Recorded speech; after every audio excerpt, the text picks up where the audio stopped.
దొంగల బాధ మామూలు బాధ కాదండి. రోజు రోజుకి వాళ్ళు అప్‌గ్రేడ్ అయిపోతున్నారు. కొత్త కొత్త టెక్నిక్స్‌తో దొంగతనాలు చేసేస్తున్నారండి. మరి మనం అప్‌గ్రేడ్ అవ్వకపోతే?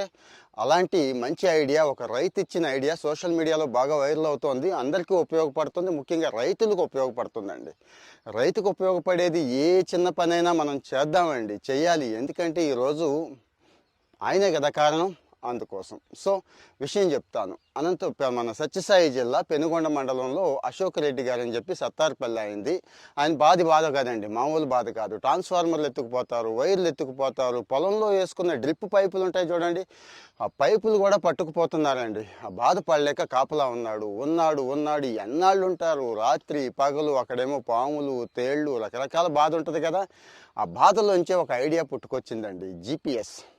అమెజాన్, ఫ్లిప్కార్ట్లో చీప్గానే దొరుకుతున్నాయి కదా జీపీఎస్ టెస్ట్ చేద్దాం అనుకుని టెస్ట్ చేసేసాడండి. స్వయంగా తెచ్చాడు, పెట్టాడు, ఈయనే టెస్టింగ్ చేసుకున్నాడు, మొబైల్ యాప్లో ట్రాక్ చేసుకున్నాడు, పక్కగా ఉందండి. ఇంకా పైపులకి, మోటార్కి, ట్రాన్స్ఫార్మర్కి అన్నిటికీ జీపీఎస్ బిగిచ్చేసాడండి. బిగిచ్చేసి హాయిగా ఇంట్లో పడుకున్నాడు అంతే. ఒకరోజు దొంగతనం కూడా జరిగిందండోయ్. అదే ట్విస్ట్ ఇక్కడ. దొంగతనం జరిగింది ఏవి? ఆ పైపులు, ఆ కక్కుర్తి వెధవులు ఉంటారు కదండి, దొంగ వెధవులు. ఇక్కడ 10-25కి కూడా అమ్మేసుకుంటారండి. ఇంకా అదేమీ ఉండదు, ఆ సెన్స్ ఉండదు. ట్రాన్స్ఫార్మర్లు లక్షలు పెట్టి ఖర్చు పెడతాడు రైతు. పాపం రైతు దగ్గర దొంగతనం చేయకూడదు. ఆయన పెడితేనే మనకి నోట్లోకి 4 వేళ్ళు వెళుతున్నాయనే స్పృహ కూడా పోయింది కొంతమందికి. సరే, విషయానికి వచ్చేస్తాం. ఆ పైపులు ఒకరోజు జీపీఎస్ అలర్ట్ ఇచ్చిందండి. జీపీఎస్ అలర్ట్ ఇచ్చింది, పైపు మూవ్ అవుతోంది. ఎక్కడికి మూవ్ అవుతోంది ఏంటి అని చూస్తే ఓకే, తెలిసిపోయింది, రూట్ తెలిసిపోయింది. నలుగురిని పోగేశాడు. అక్కడికి ముందే ఇన్ఫామ్ చేశాడు, ఆ పక్క ఊరికి ఇన్ఫామ్ చేశాడు, పలానా పలానా పలానా అని చెప్పి. అదొక బొలేరో వెహికల్. ఆ వెహికల్లో పైపులు వేసుకుపోతున్నారు ఈ దొంగ వెధవులు. పట్టుకున్నాడు గట్టిగా. వార్నింగ్ అయిపోయింది, దేహశుద్ధి అయిపోయింది, పోలీసులకు అప్పచెప్పడం కూడా అయిపోయింది.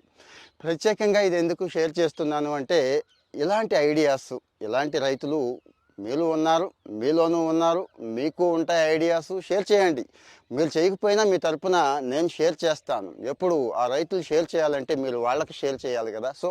మీ కమ్యూనిటీలో ఉన్నటువంటి రైతులందరికీ షేర్ చేయండి. వాళ్ళు మంచి ఐడియాస్ ఇస్తారు, ఈ ఐడియాను కూడా వాడుకుంటారండి.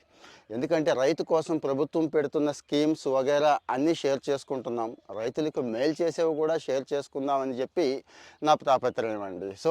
మీకు ఇలాంటివి నచ్చుతున్నాయా అంటే, ఇలాంటి విషయాలు నచ్చుతున్నాయి అంటే కామెంట్లో దయచేసి అది కూడా పెట్టండి. అవి కూడా మాట్లాడుకుంటూ ఉందాం. ఫాలో అవుతూ ఉండండి. Thank you.